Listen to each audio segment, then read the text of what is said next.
so some of y'all have probably heard about moles before, and that's what we're going to get into today. So chemistry deals a lot with moles. It's a unit of measurement. Okay, so that's what we're going to start converting to or from today. Actually, Friday was Mole Day, all right? And we should have celebrated Mole Day if we would have already had moles, but we hadn't. So we might have to do a later celebration. But we'll learn later why Friday, October 23rd, was considered National Mole Day. All right, so let's get into this. First off, the mole. Atoms are so tiny, okay, that we group atoms together. So a mole is just a unit of measurement, a group of atoms. It's just like saying 1 dozen is equal to 12 donuts. We're going to group our atoms together for 1 mole. Keep in mind, if we are going to abbreviate mole, it is MOL. You cannot put just M, because what's M? Meters, okay? So the abbreviation for mole will be MOL. So it's a funny name, it's a funny thing. We think of a mole as an animal, all right? But for chemistry, mole is a grouping of atoms. Because they're so small, we can't just consider one atom by itself.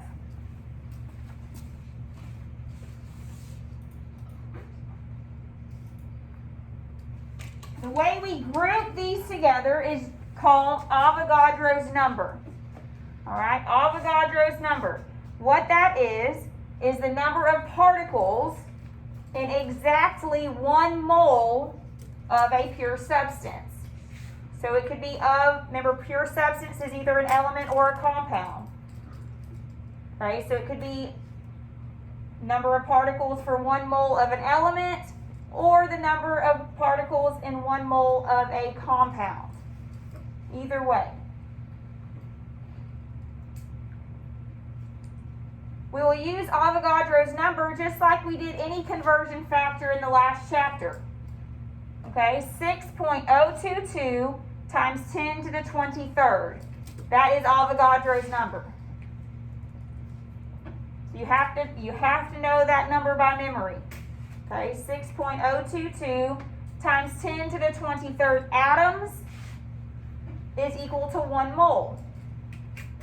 So like we said up here, it's just like saying a group. A dozen is 12 eggs. 6.022 times 10 to the 23rd atoms is 1 mole. We can also say the exact same thing for molecules. So you can basically use atoms and molecules interchangeably. It's still equal to 1 mole.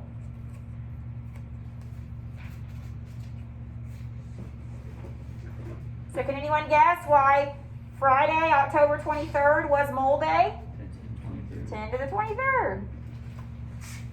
Maybe after COVID is gone and we can have a party and share food. That's what we normally do. We would have a Mole Day party and have some mole activities, but maybe we can do that at the end of the year or later if this passes.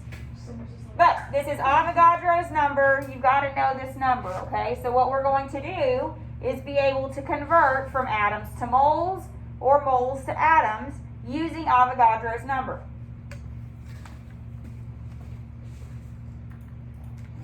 So that's what we're going to do, okay? The first question says, how many atoms are in 5.76 moles of a pure substance? Instead of pure substance, this could say of gold, of iron. It doesn't matter, okay? The number of atoms to moles is a universal conversion factor. So we're going to set up this conversion factor just like we did in the previous chapter. We're always going to start with start to the G, given. Okay, here's our given. So start with your given, 5.76 moles.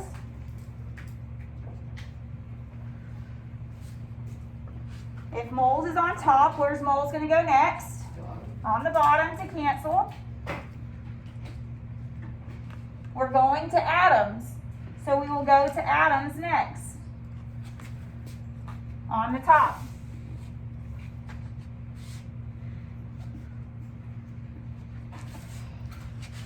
Now our conversion factor tells us we have 6.022 times 10 to the 23rd atoms in 1 mole. So our Avogadro's number will always go with atoms or molecules per 1 mole. Okay, the 1 always goes with mole. It doesn't matter, just like when we've done it before, it doesn't matter where atoms is or moles is, 1 goes with the mole. Because a mole is a big grouping of lots of little atoms. So moles will cancel. For this problem, both of those values are on top, so we will just multiply across the top.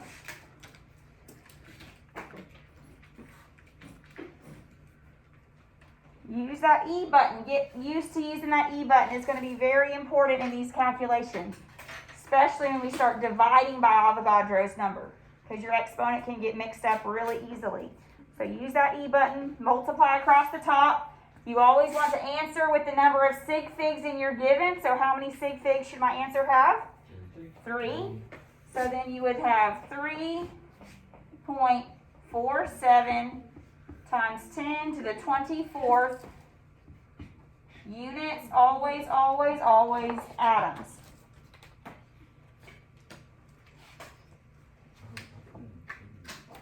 Any questions on that one? Okay, the next one, how many moles now are in 8.56 times 10 to the 26th atoms? So once again, we will start with our given. 8.56 times 10 to the 26 atoms.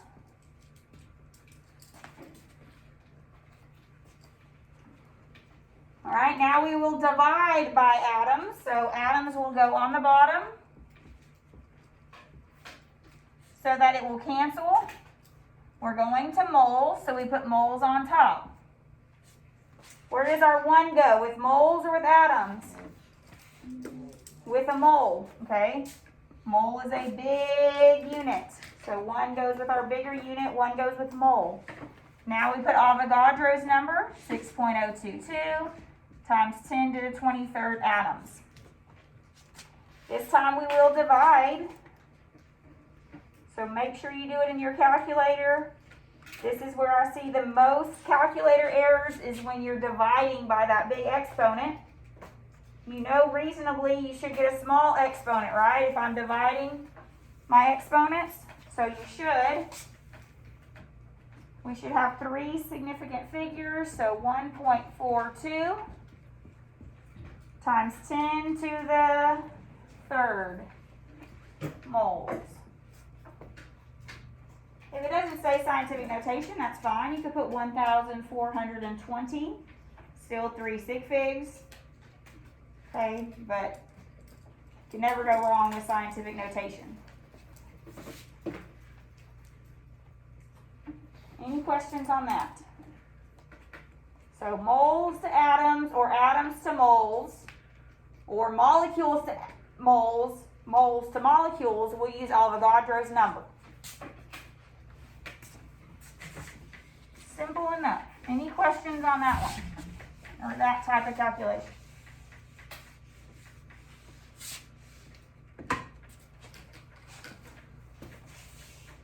Okay.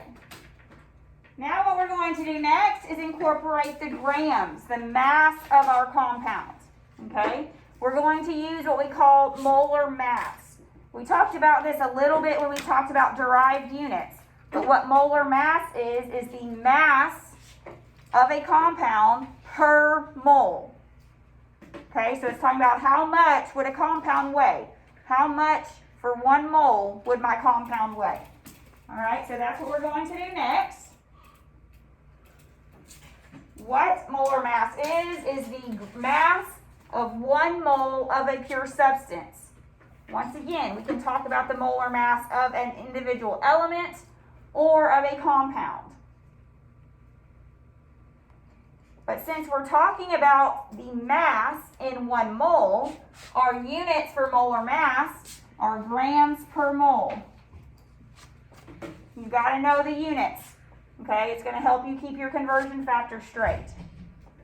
So the mass or the units will always be grams of that substance per 1 mole.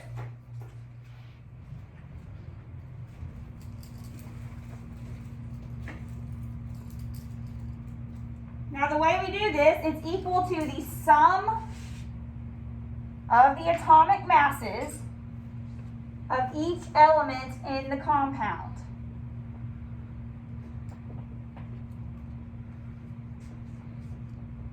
Equal to the sum of the atomic masses of each element in the compound.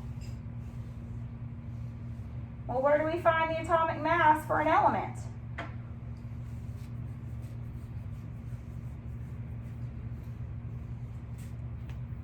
How do we know what the atomic mass of an element is? All right? Remember, the number underneath the symbol is the atomic mass for the element. Okay? So we're going to use our periodic table. So you'll have this on the test. You'll be able to use this on the test, every test. Okay? And that's the atomic mass for the element.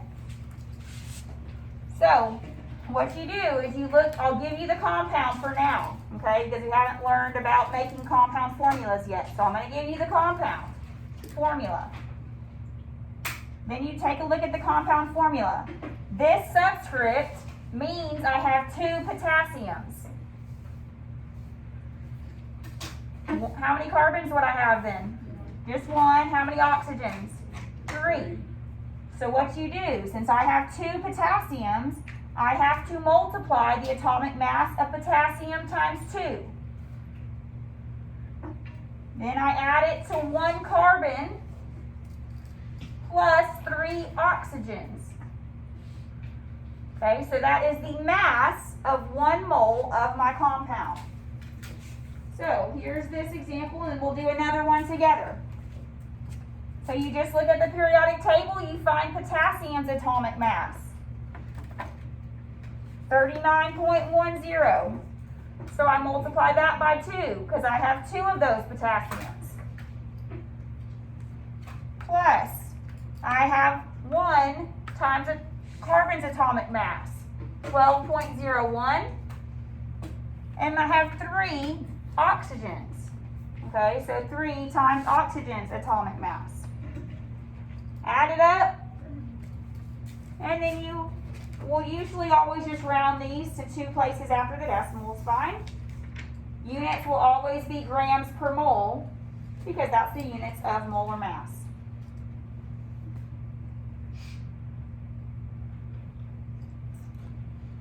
Any questions on that? Let's do one together. Okay, so we're going to do CuNO32. The formula, the name of this is copper 2 nitrate. All right, but now what I'm going to do, I'm going to write how many atoms. How many atoms of copper do I have? Just 1. How many nitrogens do I have?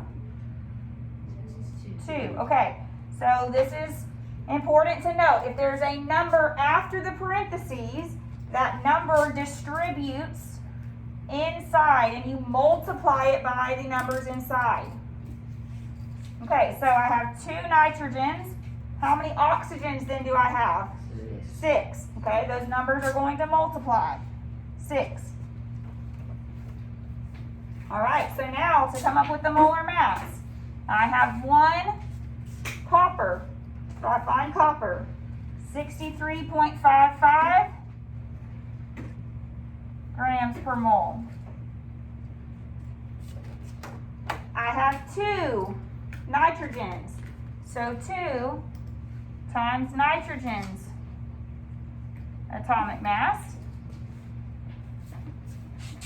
And I have 6 oxygens.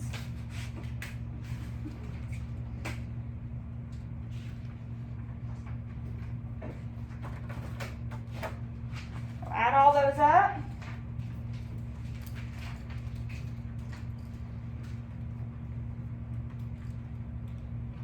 You should get 187.57 Now it's important on this to write the unit and to label it, okay? Because we're going to start doing conversions. So grams per mole of copper, write the compound formula.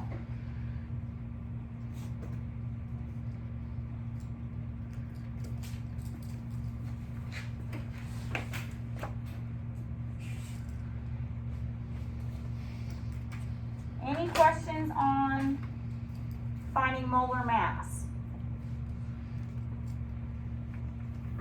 So now that we have the molar mass of a compound, we know that the units of molar mass are in grams per mole.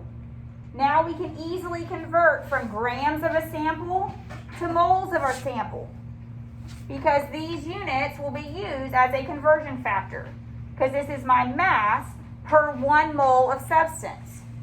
Okay, so that's what we're going to do now, is use molar mass in order to convert from grams to moles or moles to grams of a compound. Any questions before we try that?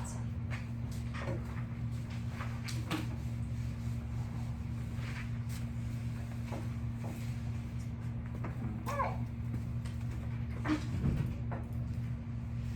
Well, first off, we're going to practice molar mass one more time.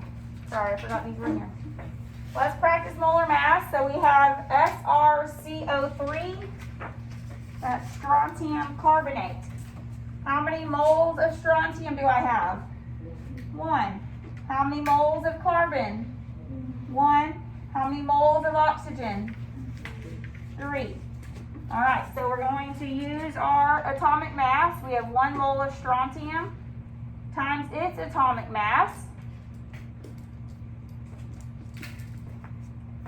I have 1 carbon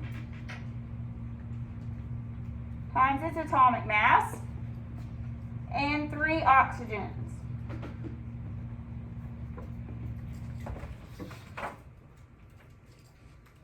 Add it up together.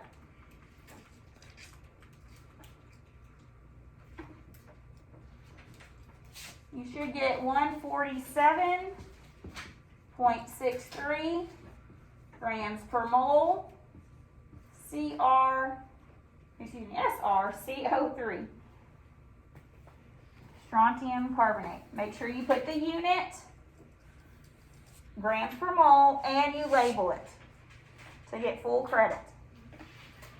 Unit and label. You must do that. All right, let's do this next one together. We have 13 carbons, so 13 times carbon's atomic mass, 12.01. We have 18 hydrogens times its atomic mass, and 2 oxygens.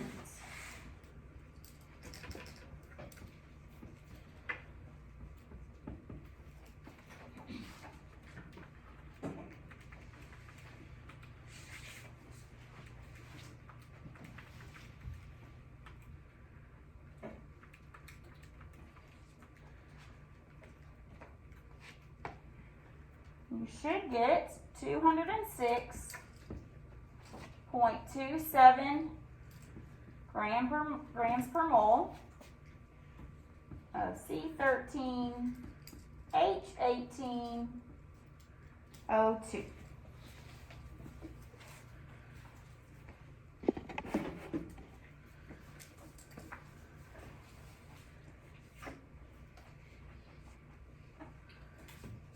Go ahead and try this one by yourself. Tin sulfate. SN2, parentheses, SO4, close parentheses, 4. Try that by yourself. Give you a couple minutes, or a minute. And then we'll do it together. Or check your answer.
how many tin atoms do I have?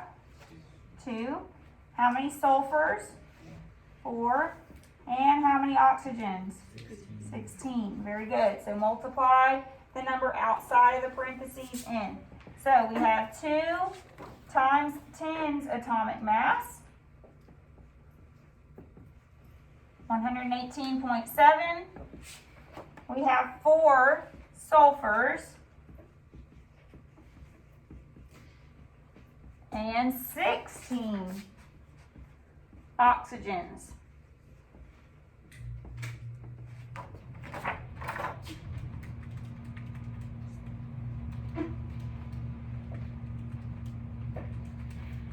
All right, so you should have gotten 620.42. Did everyone get that? Or if you didn't, see where you might have gone wrong? Or did I go wrong? I didn't get that. Okay, hold on. I think I put 118.17. Okay, my fault. See? Gotta check your work. Myself included. Yep. 121.68. That look better? I know if everyone in the class does something and I get it wrong, and I know I made a mistake. There we go. Any questions on molar mass?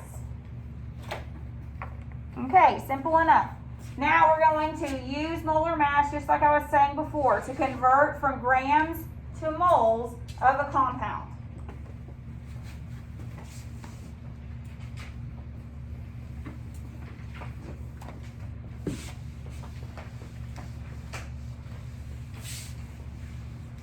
All right. And molar mass is used as a conversion factor. The molar mass tells us how many grams of that substance we have per 1 mole. Okay, so again, it's talking about 1 mole.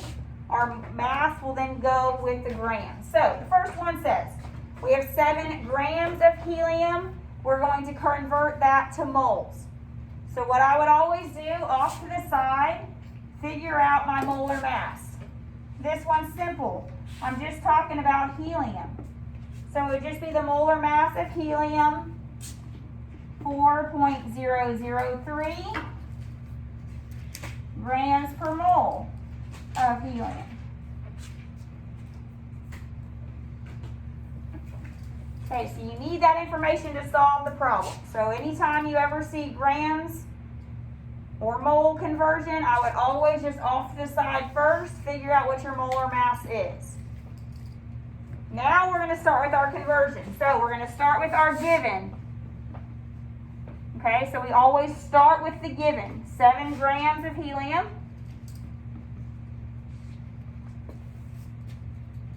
I would always keep whatever your compound is here in your conversion. Okay, it's a little bit more writing, yes, but later on, we're going to split it up and be going from something of a compound to a single element. All right, so the more you can label, the better you're going to be in the long run. So we have grams of helium on the top. Where does grams of helium need to go next? On the bottom to cancel. And now I can go to moles of helium. So here's our conversion factor. Molar mass helps us convert from grams to moles. Where will my mass go? Where will this number go? With grams or with moles? With grams.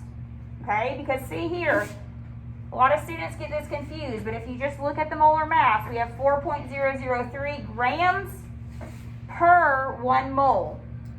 So once again, our 1 will always go with moles. Our 1 goes with moles when we're using Avogadro's number. Our 1 goes with moles when we're using molar mass. Okay, so always per 1 mole. Then we put our mass in here with our grams. Units cancel.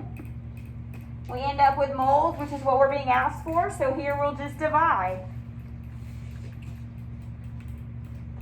We started with 3 sig figs, so we should end with 3 sig figs.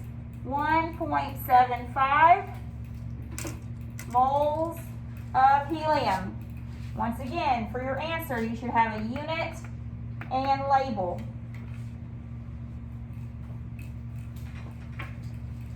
Any questions on that one? Okay, this one says convert 5.21 moles of sodium chloride to milligrams.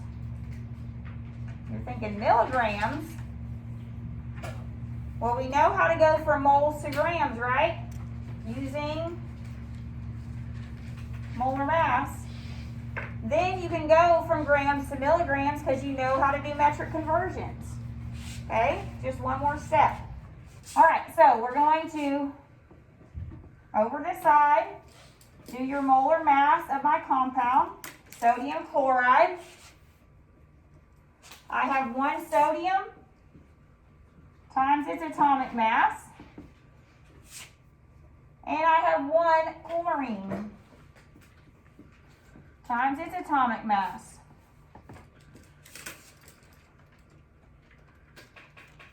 Add them up. I get 58.44 grams per mole of sodium chloride.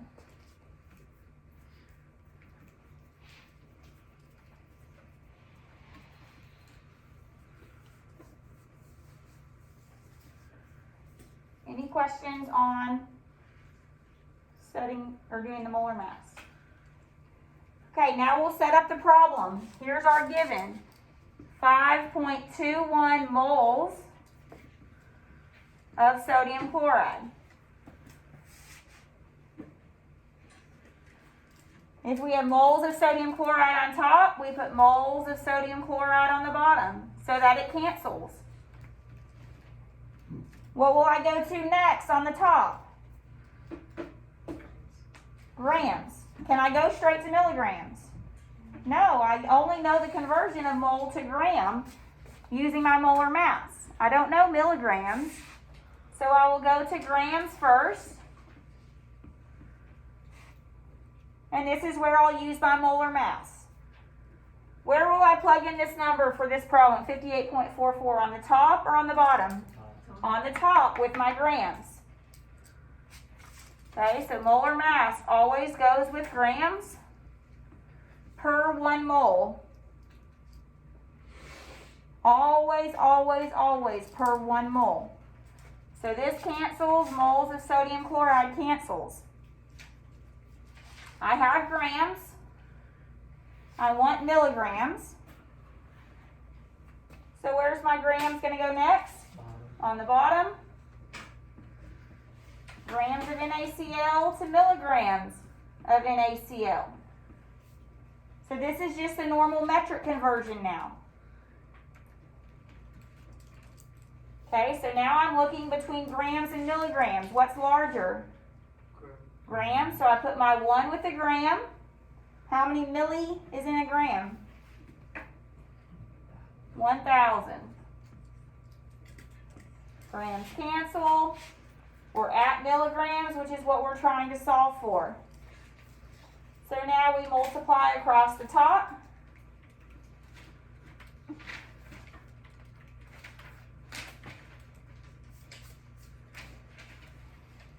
Okay, once again, we started with 3 significant figures. So we get 3.04 times 10 to the 5th milligrams of sodium chloride.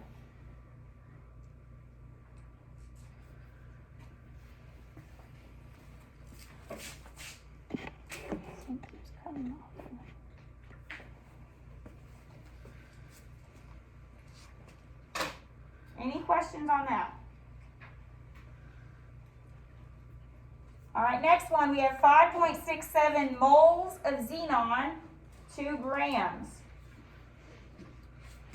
So again, we'll come over to the side. Molar mass of xenon, just an individual element. Okay, so 131.3 grams per mole of xenon.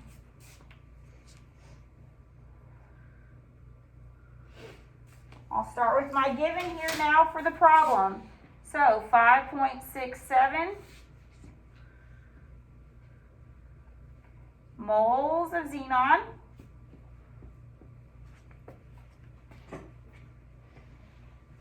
Moles needs to go to the bottom to cancel.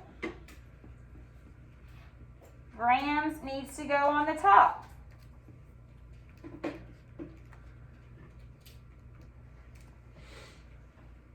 Next, I need to plug in my molar mass. Where will it go, top or bottom?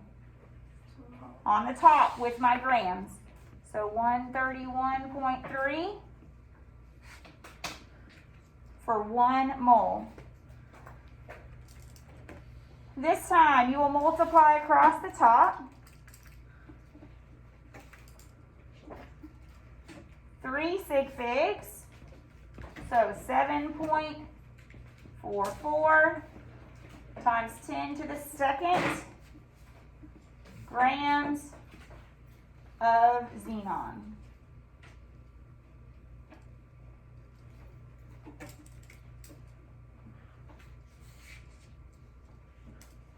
Any questions on that?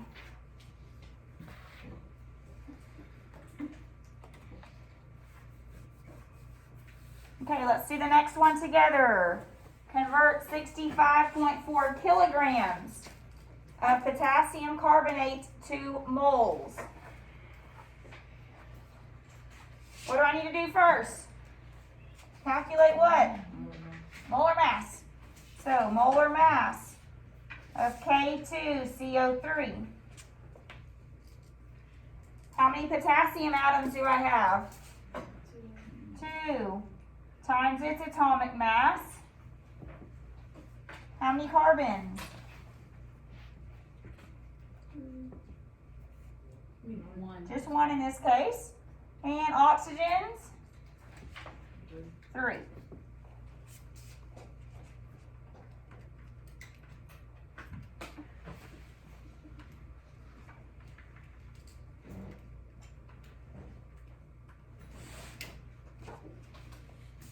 You should get 138.21 grams per mole of K2CO3.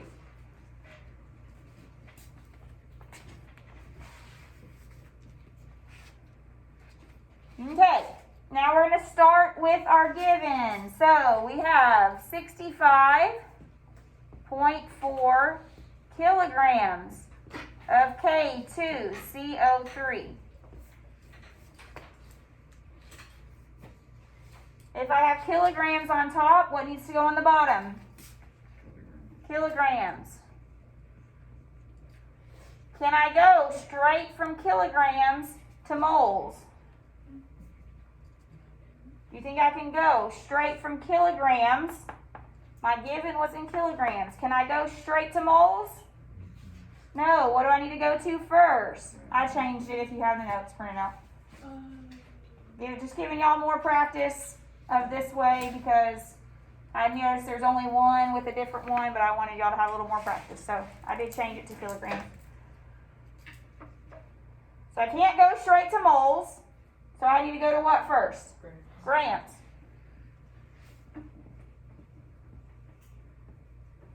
Okay, now where do I put my 1? With kilograms. Kilograms is larger. So 1 kilogram is 1,000 grams. My kilograms cancel. Okay, now I have grams at the top, so where's grams going to go next? On the bottom. What am I going to go to on the top now? Moles. Now I can go to moles.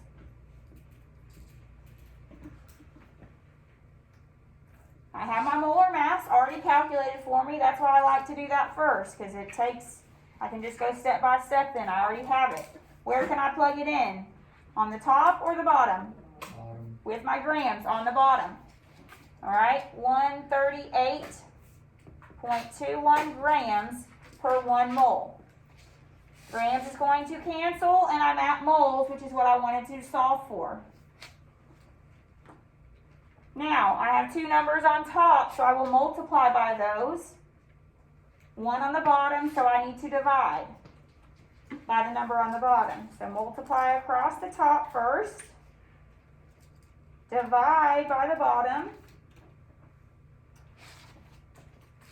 I should get 4.73 times 10 to the second mole of potassium carbonate, K2CO3.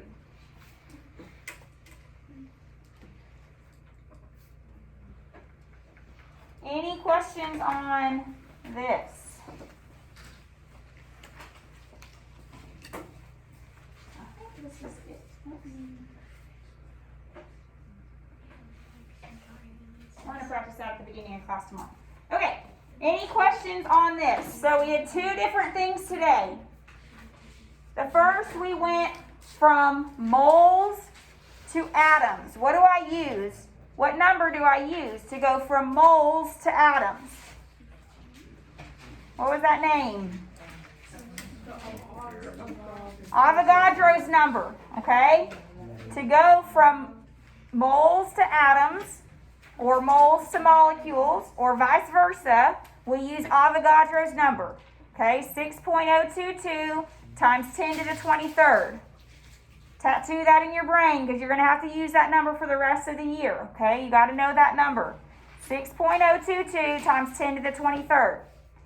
Then we went, the second thing we did today was we went from grams to moles or moles to grams. What do we use in order to go from grams to moles or moles to grams? Molar mass, okay? Molar mass. So what you're going to have tonight is some practice, or tonight is some practice worksheet on both of those calculations, okay? Using Avogadro's number for moles to atoms.